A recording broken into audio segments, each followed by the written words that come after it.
I'd like to call the July 27, 2026 Housing Authority regular meeting to order. Members of the public may view and listen to the meeting as noted on the city's website and as noted on the agenda. As a matter of housekeeping, I'd like to remind commissioners to keep their microphones muted unless they are speaking. Clerk, can you explain how public comments will be heard at today's meeting? After each agenda item, the chair will ask for Housing Authority Commissioner comments, and then we'll open the item for public comment. Once the chair calls for public comment, please go to the closest podium in the upper tier of chambers. The clerk will unmute your microphone and start the timer. Speakers will be allowed to speak one time per item up to 3 minutes. Additionally, there is one public comment period to speak on non-agenda matters, item 6. To address the Housing Authority, you are requested to complete a speaker card and give it to the recording secretary. Based on our number of members of the public today, I do not believe we will have speaker cards out. Clerk, have we been notified of any commissioners who have requested to participate remotely under the Just Cause provision of the Brown Act? We have not. Okay. And there are no commissioners, other commissioners remotely? Okay. Before I ask the clerk to do a roll call for attendance to assist with streaming the meeting and capturing commissioners as they're speaking, I want to continue to remind commissioners to please ask the chair to be recognized before asking a question or making a comment. This will allow the cameras to shift to a new speaker. Can you do the roll call, please? Commissioner Fearon? Present. Commissioner Wimmer? Here. Commissioner Conti? Here. Vice Chair Capio? Here. Chair Smith? Here. Let the record reflect that all commissioners are present with the exceptions of Commissioner Downey and Owen. Okay, we'll go on to item 4, statements of abstention. Are there any statements of abstention from any of the commissioners? Okay, there are none. We'll move on to item 5, a study session. There are no study session items on this agenda, no need for public comment. And item 6, public comments on non-agenda items.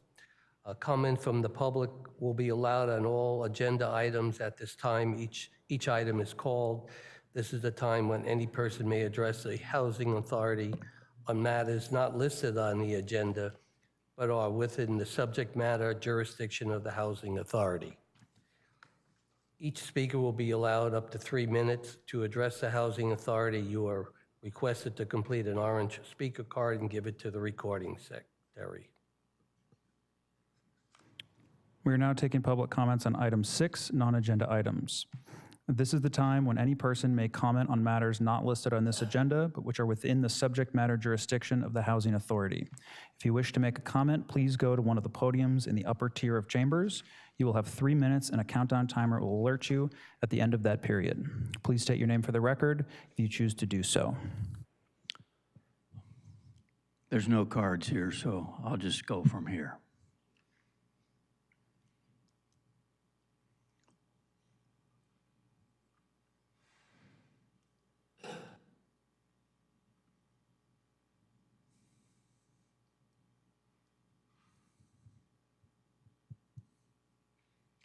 Hello, commissioners and staff. My name is Dwayne DeWitt. I'm from Roseland. I came to thank you all for volunteering to do this very important job, and also thank you for having a subcommittee on what are known as the Housing and Urban Development, Veterans Affairs, Supportive Housing Vouchers. This program is a very good program, and I do believe that here in Sonoma County, where it's administered by Santa Rosa staff, it could actually step up to be one of the best run programs in the entire nation. And you could perhaps look at yourself as a template, as a model for how to pull together the disparate agencies that are involved and have them become more coordinated and collaborate better to actually get the vouchers into the hands of needy veterans as soon as the veterans qualify within the system. One of the dilemmas that's been faced for decades has been a lack of coordinated collaboration, if you will. I want to point out that there's a really good opportunity now because the federal employee that was handling this for the San Francisco region retired. You may have had a chance to speak with her already, but she lives in my neighborhood of Roseland. And I do believe that you could reach out and begin an ongoing conversation with this person, especially now that she's able to speak more forthright and not have to avoid some of the restrictions in place of being employed by the federal government. Her name is Kim Valadez. And Kim Valadez is truly a good person who was trying to do a good job during the time she was with the federal government.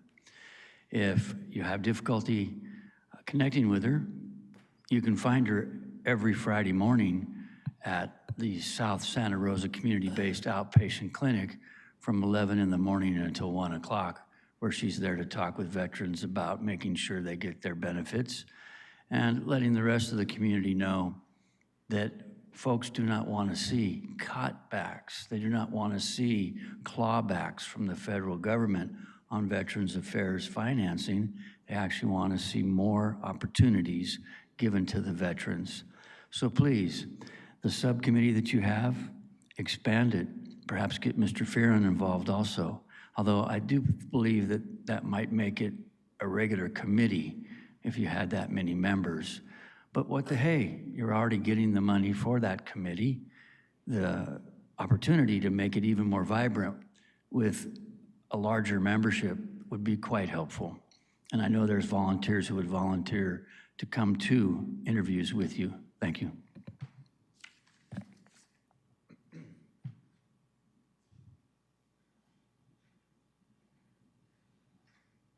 Whenever you're ready.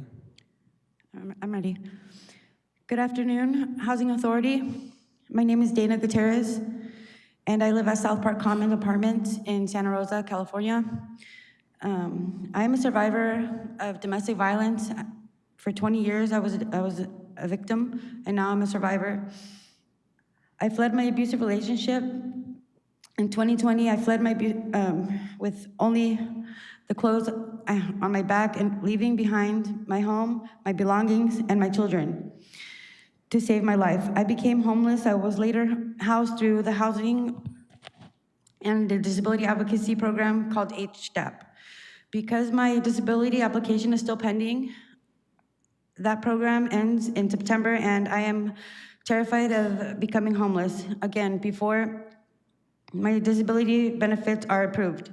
Since moving into my apartment, I have experienced repeated break-ins. My door has been damaged, my belongings have been stolen, and I have filed numerous police reports, but I feel nothing has been done. I was also sexually assaulted in my apartment while I was sleeping.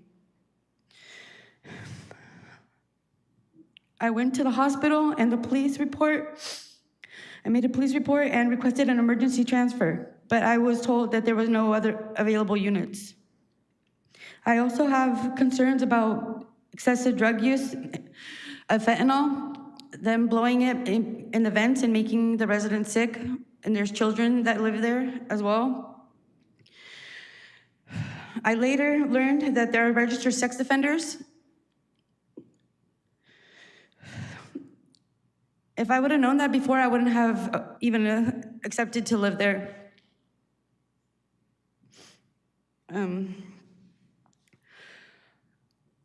I receive, okay, hold on.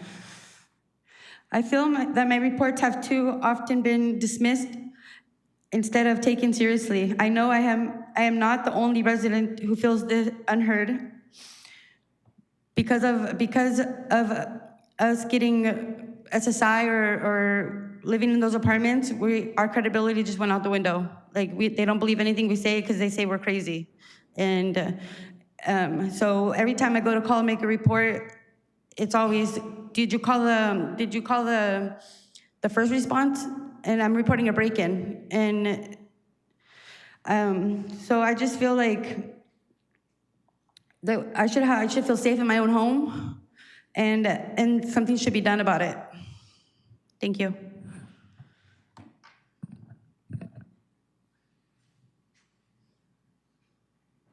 I'm seeing no more public comment.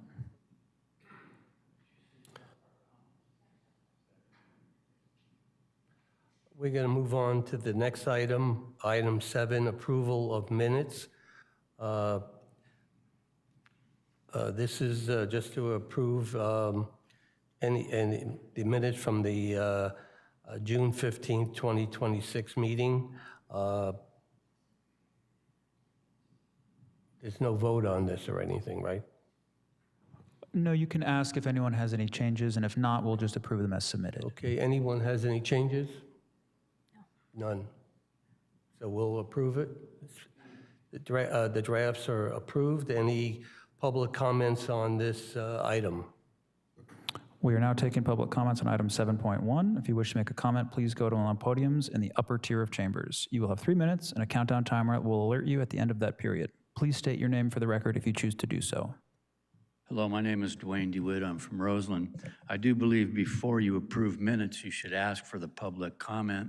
It's important that when public members come to these governmental meetings, that their statements are shown in the record somehow. Today, up here at this table where we would pick up agendas, there are no minutes here for us to look at. I know I've attended meetings in the past. There used to be a attempt on the part of Santa Rosa City staff to actually memorialize what was said by members of the public. I know they've switched up to something they call action minutes now, in which they just basically only report if they've done something, but it's still, I believe, under the state of California's viewpoint of the Brown Act and the Bagley-Keene Act, that the public's business should show when members of the public have come and participated and made statements. Those statements should at least be reflected, not just say the name of the person and say spoke. Actually, give a small summary of what was said by the person, and each time they speak on those items, there be a small summary. We actually have an open government task force recommendation that was put together here in the city of Santa Rosa. It's over a decade old. I hope all of you get a chance to read it. The open government recommendations are to make the information that's available to you available to the public also. So the minutes aren't here, and I would have liked to have seen something because I know I've spoken a time or two in the past. Thank you for your kindness.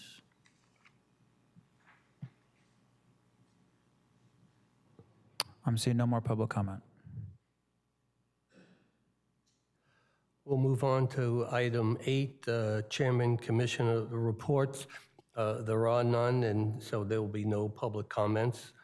We'll move on to item number 9, committee reports. I'm sorry, I didn't see you. Sorry. Commissioner Ferran.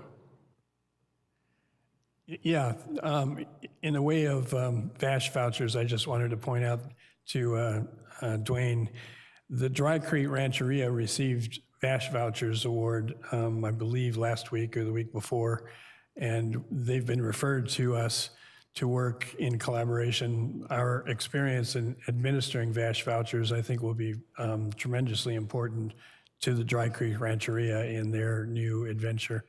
If you know of any veterans, especially who are in their tribe, they will be the beneficiary of it. I also wanted to thank Dana for her statement. It's not easy to come and reveal your own history, and in the attempt to help us understand how our programs are operating and to get some firsthand testimony from people who are the residents, I very much appreciate you. Thank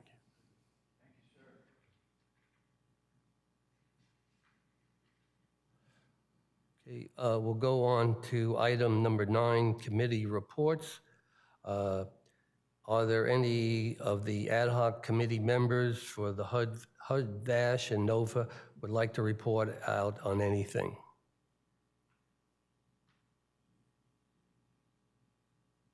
Okay, there are nothing to report out on. Okay. We'll be taking any public comments now for item number 9.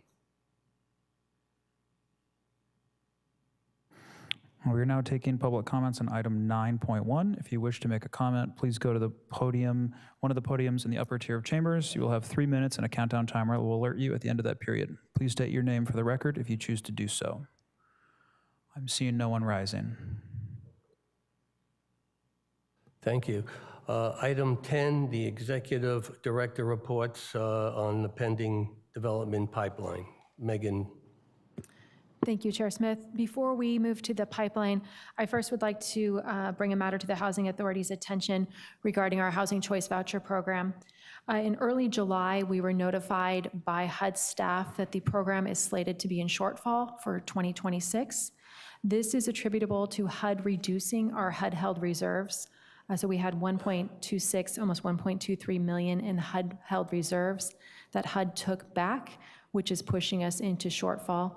Upon this notification, we immediately began working with HUD technical assistance, with our federal lobbyists, and have a meeting this week with HUD to appeal the offset, which is what they call the reserve reduction. So we're hopeful that by going through that process and working with our lobbyists and HUD staff, we'll be able to restore the reserves. In the meantime, while we are identified as being in shortfall, we do need to meet with HUD monthly to go over program requirements. We were already implementing many of the shortfall requirements that HUD has, such as not pulling anyone from our waiting lists, which we haven't done in several years due to our financial constraints, not issuing any requests for proposals for project-based vouchers, which we haven't done since 2021 as well, because we have met the program percentage for that aspect of the program. We have also stopped absorbing portability vouchers. We did that last year as we were evaluating our financial status. And the one measure that they do require that will possibly have some significant impacts is we will not be able to absorb any emergency housing vouchers. We currently have 97 households, and that funding ends in December of 2026. So we are trying our best right now to work with HUD staff to see if they'll restore our reserves, which will help us mitigate some of these upcoming issues.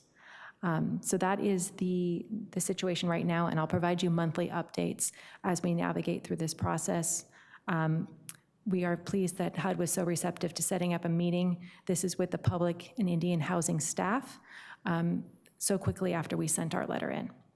So I'd be happy to answer any questions on that particular update before we move on. Commissioner Conti? What's involved in reestablishing these funds? What are you discussing with HUD? So we are going to point out the regulatory components of HUD regulations, that they cannot reduce your reserves if it puts you into shortfall, which is what they have done. Is that looking at maybe going to court? I'm sorry, what? Is that possibly having to go to court? Is it a legal issue? No, it's, I don't think it would be necessarily a legal issue. It's just working with HUD staff on their interpretation of the regulations and the implementation. Otherwise, we will continue to work through the shortfall process. Because this is the first time that our housing authority has been identified as being in shortfall, we're in the first group of many housing authorities nationwide, so that does put us in a much better position for funding to be provided or restored. Additionally, we have admin reserves, so that's when they give you admin funding that you don't spend. We have that we can use to help offset the financial reduction.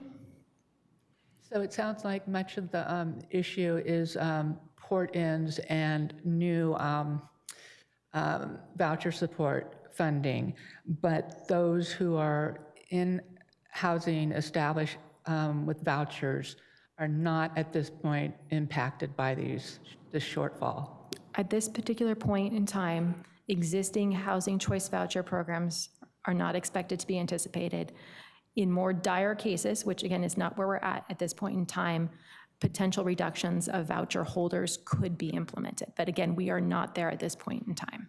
Okay, thank you. The other, I think, noteworthy item to talk about is when we first met with our shortfall representative. You're assigned a specific staff member to work with as well. She did note we just popped up on their radar, so it was new to HUD as well. So we were not anticipating it, nor was HUD staff. Okay, great, thank you. Vice Chair Capio? Yes, I just need to understand, make sure I understand that the reason why they took this action was it popped up on their computer. I mean, I'm not being facetious, I just need to understand. So with a lot of things with the voucher program, it gets a little bit complicated, but HUD uses a 2-year financial modeling tool. It's called the 2-year tool. And our reserves were high at the end of 2025. But in 2026, which is the duration of the 2-year tool, our reserves went down to a rather low number. It was about 1% of the program. When they took the reserves at the end of 2025, and they didn't do that until spring of 26, then it pushed the program into shortfall for 2026. Okay, thank you. Any other comments from commissioners? Okay, nothing.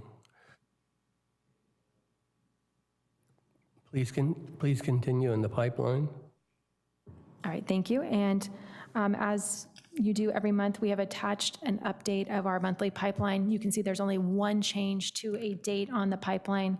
I anticipate that next month we'll see some more movement as projects have begun construction.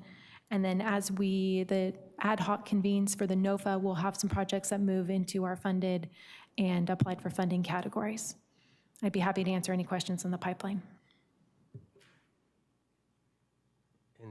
Any questions from commissioners? Okay. No questions from commissioners. Clerk, you can ask if there are any public comments on item 10.1. We are now taking public comments on item 10.1. If you wish to make a comment, please go to one of the podiums in the upper tier of chambers. You will have 3 minutes, and a countdown timer will alert you at the end of that period. Please state your name for the record if you choose to do so.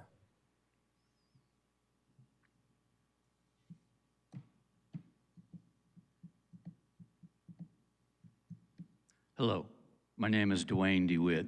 I'm from Roseland, and on 10.1, I'm glad that you typically do a pipeline, but it's not attached to the agendas that we can see up here today, so I don't get the chance to see what the pipeline shows. Also, the executive director's report was good to hear, but at the same time, hopefully, you folks can communicate to whichever jurisdictional agency that you're going to work with on this, that the residents in the community would like to make sure that you did pursue every legal action available to you to keep the money, to have it come back to you, and to make sure that no vouchers are lost and everything is good for the future. So, especially because of the way you use project-based vouchers to get things built, it's very important that the community understand the pipeline and the correlation with the vouchers and how things are going to work in the next year or two. Thank you for your time.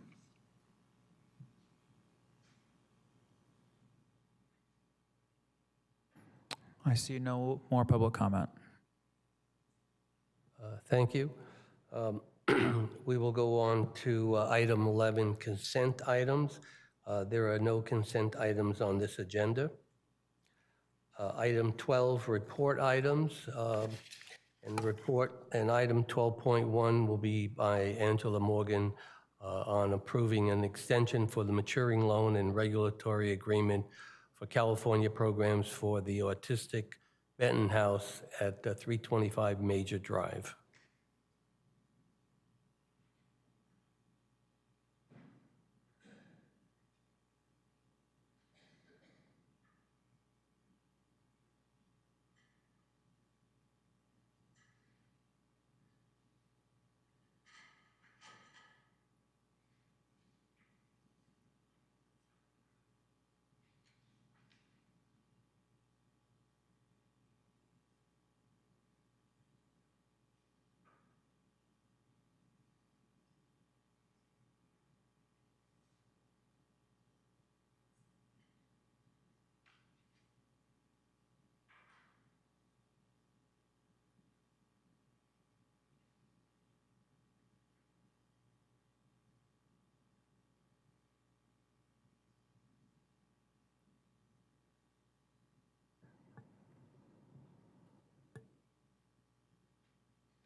Good afternoon.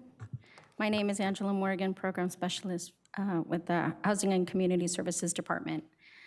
The item before you today is the request for an extension of loan and regulatory agreement for the California Programs for the Autistics Benton House located at 325 Major Drive. California Programs for the Autistics, Inc., CPA, is a local nonprofit organization founded in 1978 and offers lifelong supportive services for adults with development disabilities. CPA serves clients at 2 homes in Santa Rosa, Benton House, also known as Hope House, and Hurley House. Benton House is an existing 4-bedroom home comprised of 6 beds and made affordable to low-income households at or below 80% of area median income, AMI.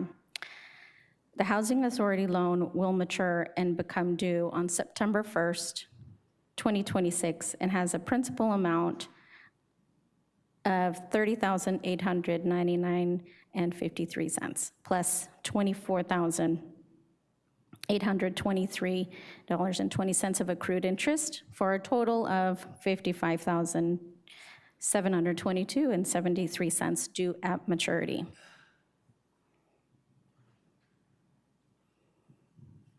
The regulatory agreement securing the affordability expires on September 1st, 2031. CPA is in good standing and has continually complied with quarterly reporting as required. Additionally, our compliance staff performed an on-site inspection and found the property to be in overall good condition, well-maintained, and recently painted. The existing financing includes a first mortgage in the amount of $1,656.58, the Housing Authority's loan in the amount of $55,722.73, which includes both principal and accrued interest, for a total amount of $57,379.31. The first mortgage is a 30-year amortized loan that matures on September 1st, 2026. If the extension request is approved, the Housing Authority loan will be the only loan secured against the property following the payoff of the first mortgage, and the monthly savings would be used for needed property repairs such as electrical, HVAC needs, and to finance an urgently needed medical support coordinator vehicle for transporting tenants to medical appointments. If approved, CPA will continue to own and operate the project consistent with the regulatory agreement through September 1st, 2056, and ensuring the continued affordability of the project and services to vulnerable individuals in Santa Rosa.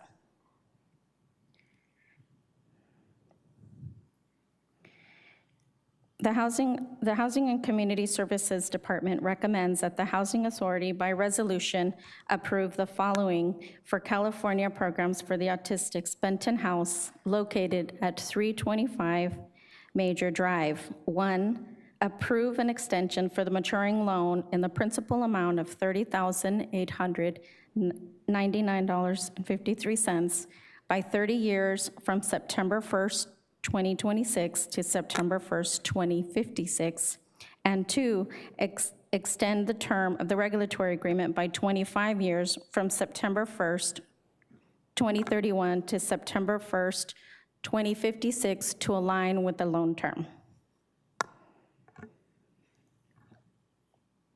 This concludes the presentation, and in addition to staff, we have representatives from CPA also available to answer questions, any questions that you may have. Thank you.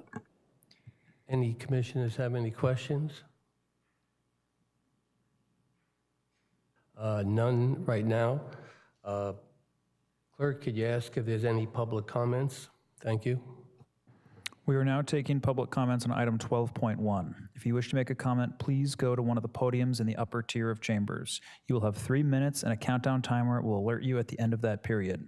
Please state your name for the record if you choose to do so.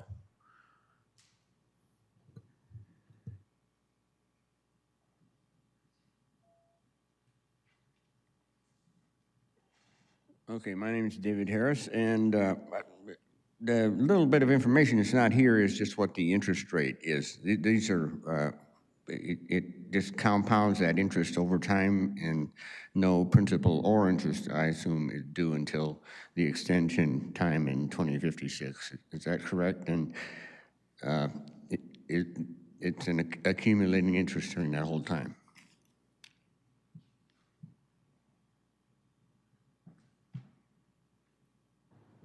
I'm seeing no more public comment.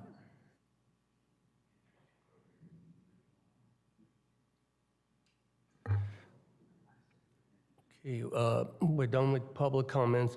Would any of the Housing Authority Commissioners like to motion regarding the resolution for item 12.1? Commissioner Ferron? Thank you, Chair. I am proud to make the recommendations of the Housing and Community Services Department on this issue. Both of them, I have some history in the past of putting together projects like this and having to deal with it 30 years later and not having the interest to pay and wanting to just keep serving the public. So I admire this agency, and I admire the department for being willing to extend it. So I would formally move that the recommendations of the Housing and Community Services Department be approved and waive the reading of the entirety of this recommendation. Any seconds? Second. Can we do a roll call, please?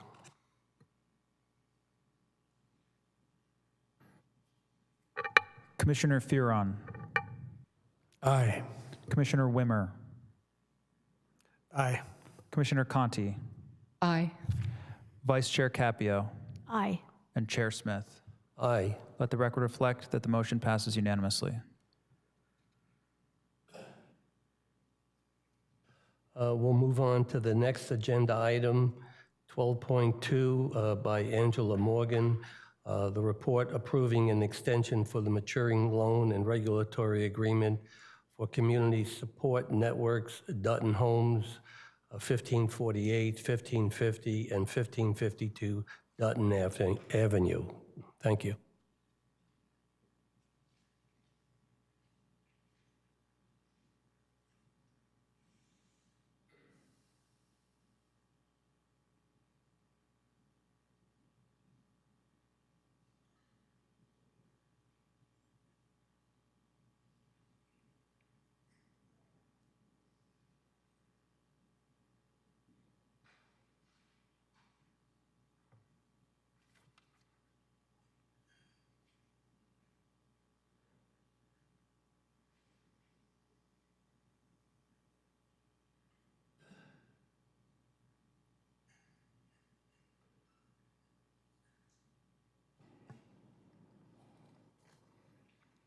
All right, the next item on today's agenda is the request for an extension of loan and regulatory agreement for Community Support Networks Dutton Homes located at 1548, 1550, and 1552 Dutton Avenue.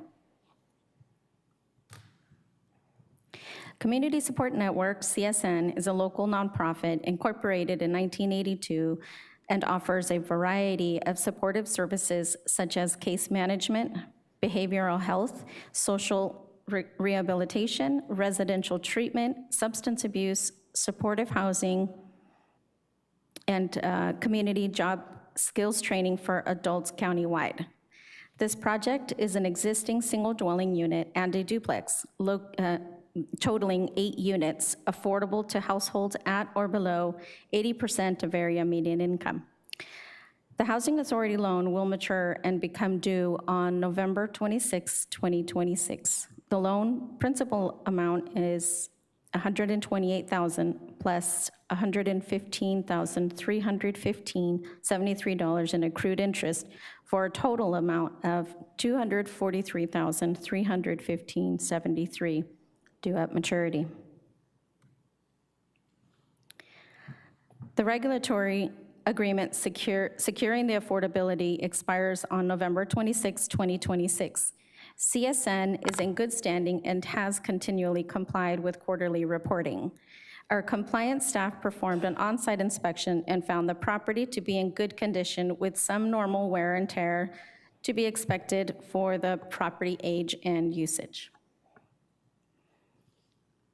The existing financing includes a first mortgage in the amount of $108,237 and the Housing Authority's loan in the amount of $243,315.73, including both principal and accrued interest, for a total financing of $351,552.73. The first mortgage is a 30-year amortized loan with a variable rate of 7.6%, but not to exceed 10.6%, and matures on November 1st, 2034. The loan to value with the first mortgage is 0.14, using the estimated value of $750 and combined loan to value of 0.46.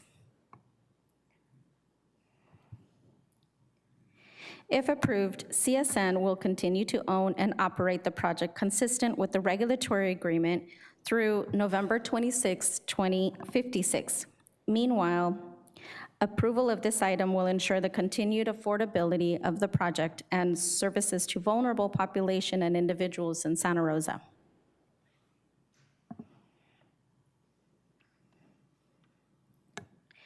The Housing and Community Services Department recommends that the Housing Authority, by resolution, approve an extension for the maturing loan in the principal amount of $128,000 and regulatory agreement for Community Support Network Stetton Homes located at 1548, 1550, and 1552 Detton Avenue to extend the term by 30 years from November 26, 2026 to November 26, 2056.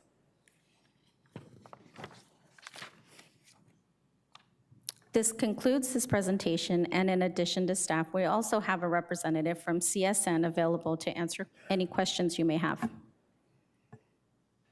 Any commissioners have any questions? I do have one. So we're just extending the first loan. Is any money being paid to any of the loans at this point? Thank you for your question. The first loan is going to be paid off. That's not a housing authority loan. It's coming due, and then we will be the only one left on title. But there will be no payment. So if nothing's being paid, I'm just curious, why do we have continue the loan from the Housing Authority? Why don't we can we write that off to make it easier? I mean, if nothing's being paid, why do we keep it on there? Is there a reason for it? Thank you, Chair Smith, for your question. It's my position that we maintain our loans on the property and accompany them with our deed of trust and regulatory agreements. There have been instances in the past where the Housing Authority has either forgiven interest or released their loan, and that property did move onto the market, and the property owner was able to retain the sale proceeds. So by keeping the loan on the property, we do provide ourselves with the ability to recoup the loan and any accrued interest at the time of sale or any transfer of the property. Thank you. Any other questions? Commissioner, what? So let me see if I follow this. There's no monthly payments, no yearly payments? None have been made? That's correct. These are residual receipt loans. And in smaller properties that serve very specific populations, we often don't see residual receipts coming in on the projects. How do they expect to pay for it? It's the overall kind of public serving good that it not be repaid. If the property was to be sold, we would be able to recoup our loan proceeds. Commissioner Ferron? I was the executive director during this time these loans were given. And I can tell you that most of those loans that are taken out are being extended on both sides, agreed, because of what the staff has said. We aren't interested in selling it and making any money on it. We're interested in continuing the program.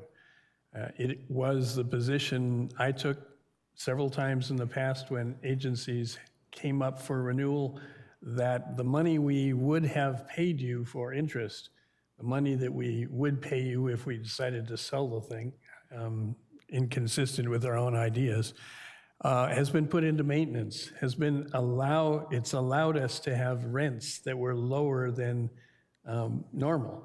If we have to pay you interest and pay you on these loans like any bank would charge us, you know what the rents would be, and they wouldn't be able to serve the clients that we needed to serve. It's my contention that they all should have been grants in the first place. They should have been strong regulatory agreements. No one's taking any issue with that kind of control.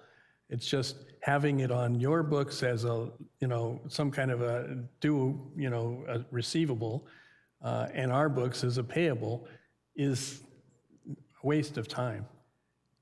It hurts us in going after additional grants. Our balance sheet looks like we owe a lot of money to a lot of people, when in fact, when we get to the end of the 30 years, a couple of times, as Megan's pointed out, you forgave the loan.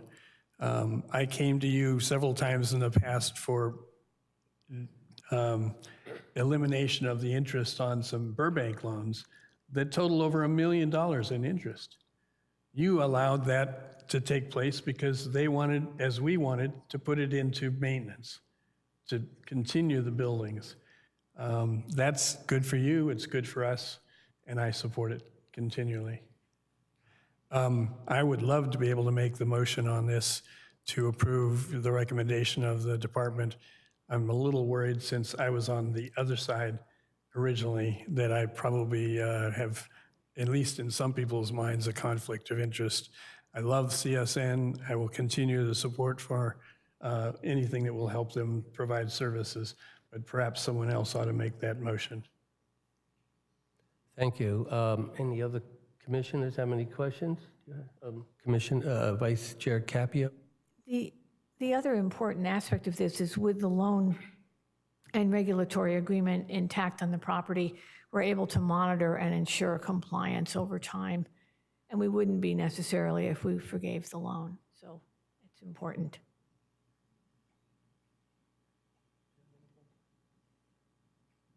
No more comments from commissioners. We'll take public comment on this, please. We are now taking public comments on item 12.2. If you wish to make a comment, please go to one of the podiums in the upper tier of chambers. You will have 3 minutes, and a countdown timer will alert you at the end of that period. Please state your name for the record if you choose to do so.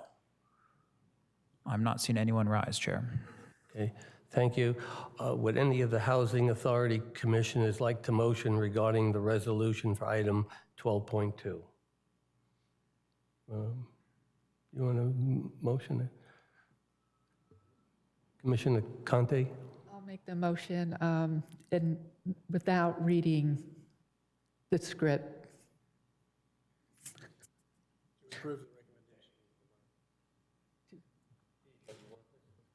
To approve the recommendations of the department on both the loan and the agreement. Yes, that. Any seconds? I'll second. Okay. Could we take a roll call, please? Commissioner Fearon? Yes. Commissioner Wimmer? Yes. Commissioner Conti? Aye.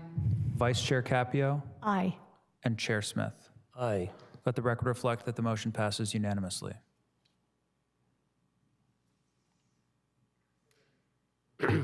We'll move on to the next agenda item, 12.3 by Kelly Kuykendall, report approving subordination of the Housing Authority's loans to a new first mortgage for Aston Avenue Apartments at 623 Aston Avenue.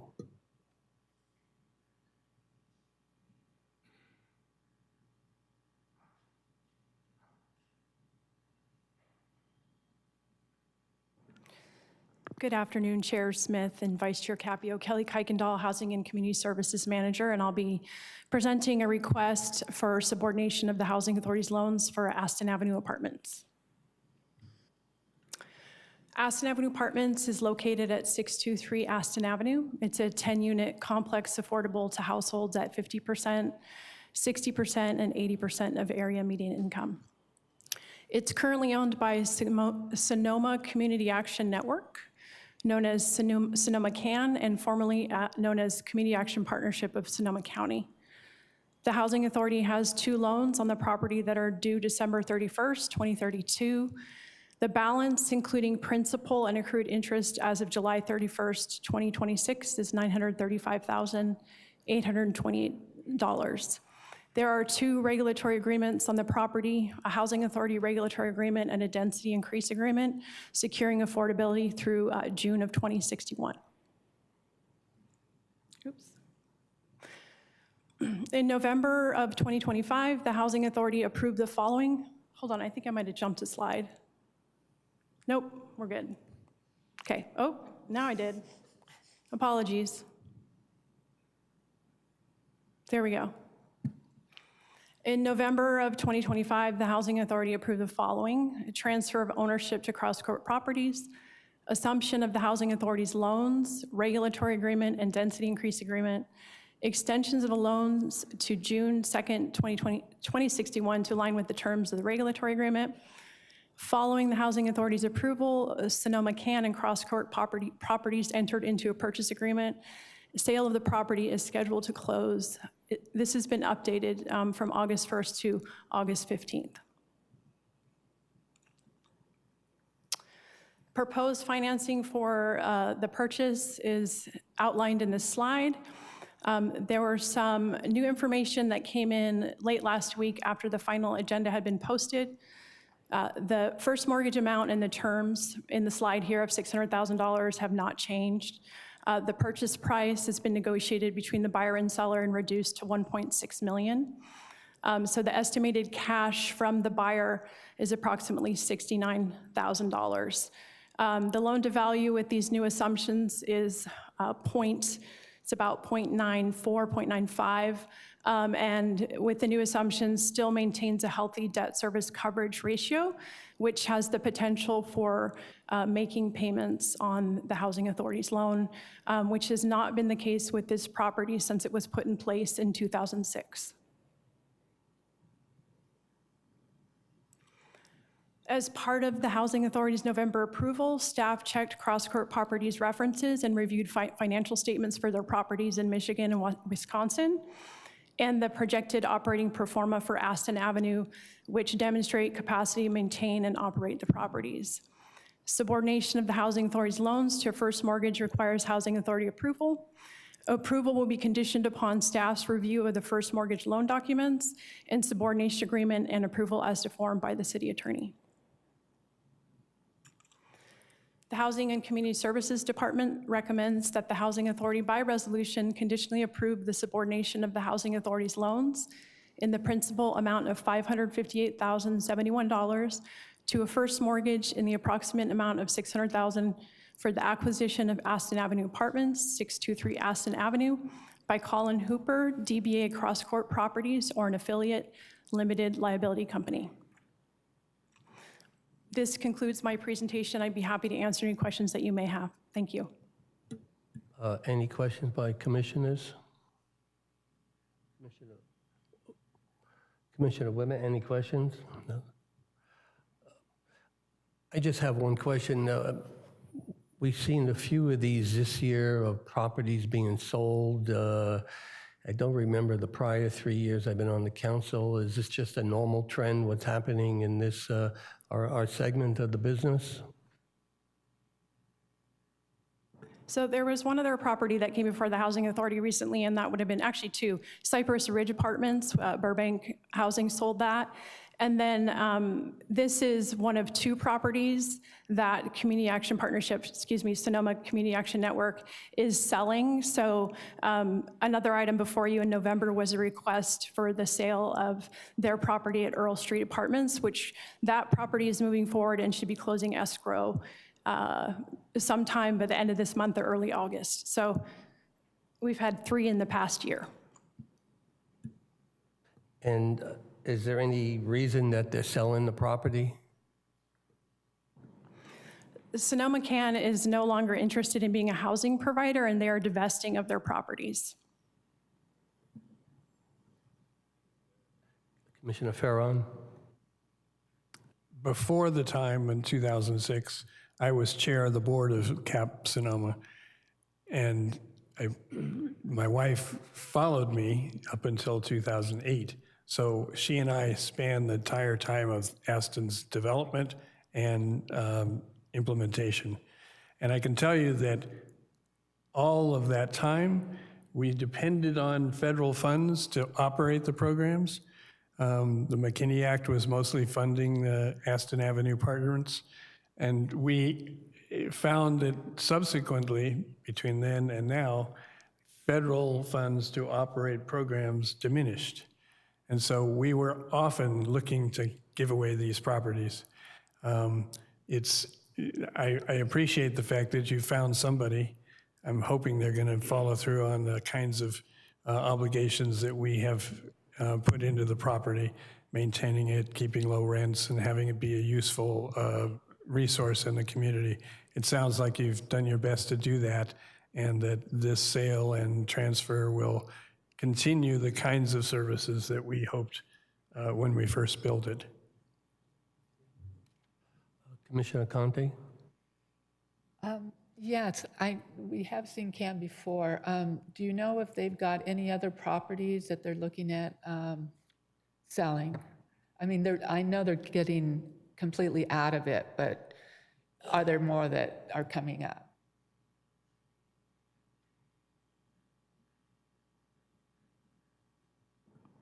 To the best of my knowledge, it's Giffen Avenue is another property that is in Santa Rosa and has Housing Authority loans on it.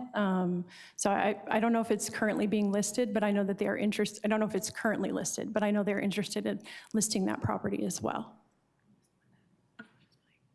I mentioned. I was just curious. Thank you. Thank you.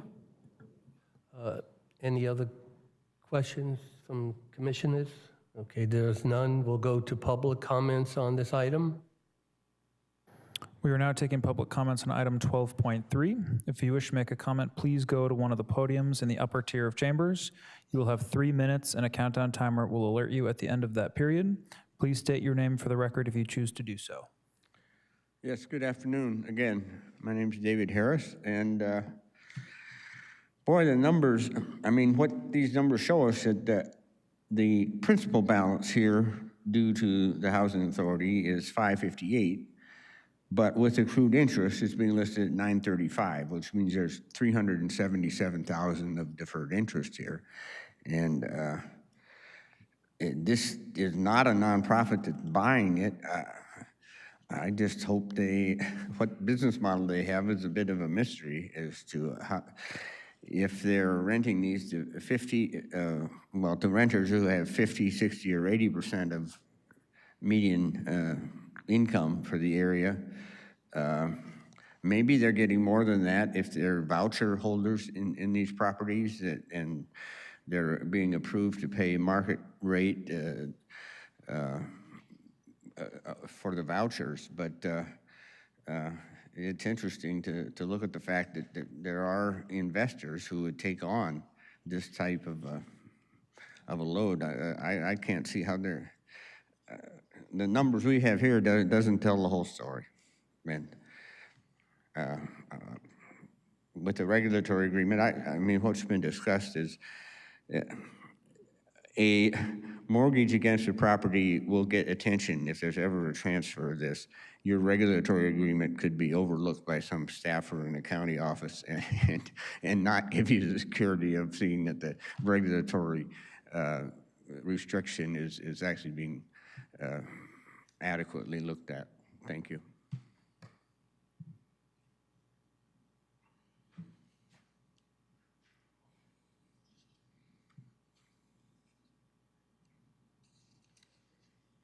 Hello, my name is Dwayne DeWitt. I'm from Roseland. It's of interest when something like this occurs that we do what we can to make sure that the affordability is maintained long into the future. And so I didn't hear how this is exactly going to be a long-term obligation on the part of the for-profit private entity that now takes over something that is, in a sense, a public service. And these are the types of things that we've seen down the road. Public services are frequently jettisoned by private interests after they've had them for a few years because they feel they're no longer financially feasible. So I'm hoping there's some sort of a structure, something that is an obligation on the part of the purchaser that they will help maintain affordability for the low-income residents that have come to rely upon these services. Thank you kindly. Chair, I'm seeing no more public comment. Okay. Would any of the Housing Authority Commissioners like to motion regarding the resolution for item 12.3? Vice Chair Capio. Yes, I'll recommend that the Housing Authority subordinate the loans to a new first mortgage for Ashton Avenue Apartments, 623 Ashton Avenue, and waiving further reading. Any seconds? Commissioner Conte, Commissioner Conte. I'll second. You please call for a roll call. Thank you. Commissioner Fearon? Yes. Commissioner Wimmer? Yes. Commissioner Conte? Yes. Vice Chair Capio? Yes. And Chair Smith? Yes. Let the record reflect that the motion passes unanimously. Commissioner Ferron. In the past, when the suggestion came up that you make it grants and not loans, and that you take it off your books and that the nonprofits take it off their books and still maintain a strong regulatory agreement, but turn it into what we all believed it to be, grants. The argument was, you really can't speak for the people in 2061 who will be on this commission, who have the right at that time to make the decision. It's not yours to make it now, and bind that Housing Authority Board. And I understand and agree with that. It's just, I hope somebody up there remembers in 2061 this conversation, because it's helpful, I think, to all of us to know why we're building housing and why we're trying to help. Commissioner Conte. Yeah, I'm thinking today, you know, tough times are requiring us to make some tough decisions. And I want to thank the staff for helping us all maintain these properties and keeping them available at this point. I know it's taking a lot of work behind the scenes to do these things, so thank you. We'll move on to item 13, adjournment. Thank you.